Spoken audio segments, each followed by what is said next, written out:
possible. It did not propagate to his progeny. The children did not inherit the sin. He didn't want to address that particular point, even though I made it very clear in my question what it was.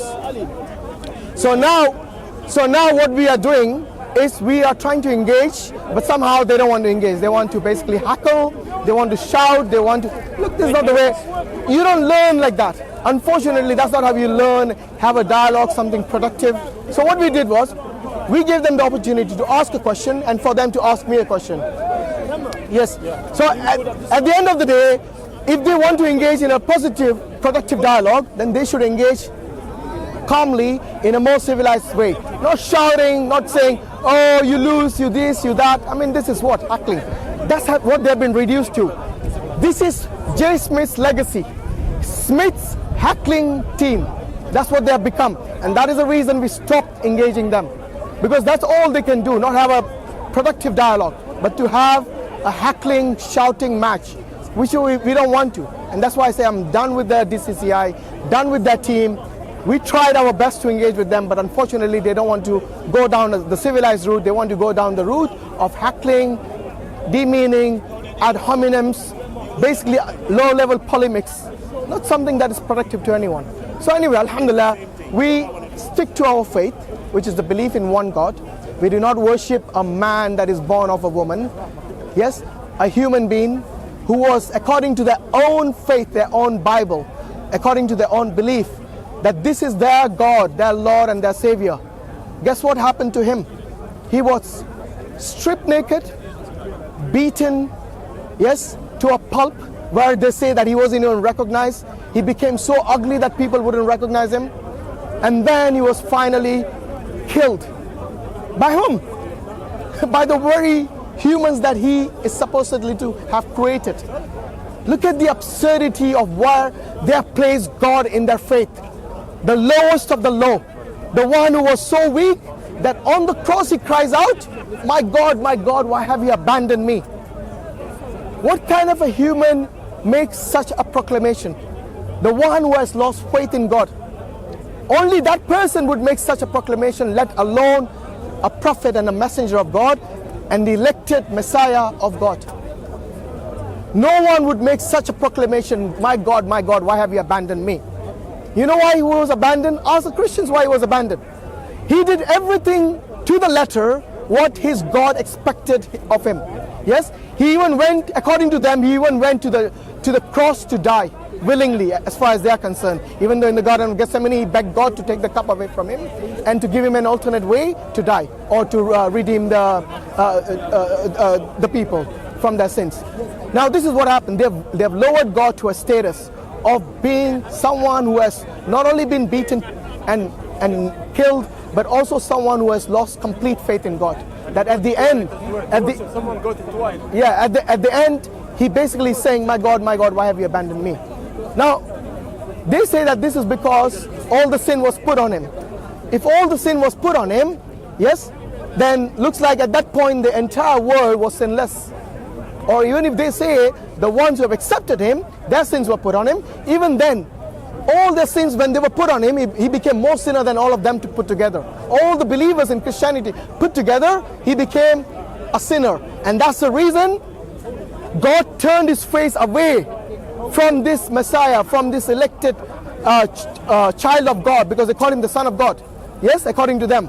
So this chosen one, this chosen Messiah, was now someone who was now left by himself to fend for himself. And that is the reason he felt he was abandoned. Why would God, imagine this, if your father asked you to do something, yes, would he abandon you or would he reward you? He would obviously reward you for whatever good things that you have done. If he instructs you to do something, then obviously that will be good. Because unless you're a bad father, you will instruct your child to do something bad. So if your father tells you to do something, then and if you do it, if you're obedient, then normally it is a practice of a good parent to reward that child, not to abandon him.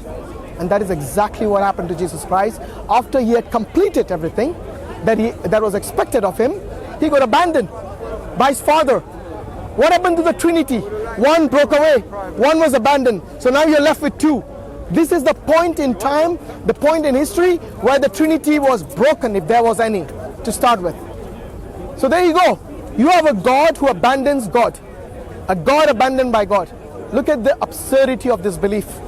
Yes, that is the reason I request the Christians who are listening to this message to read Islam, read with an objective, open mind, and come to the faith of Jesus, the faith of the belief in the oneness of God.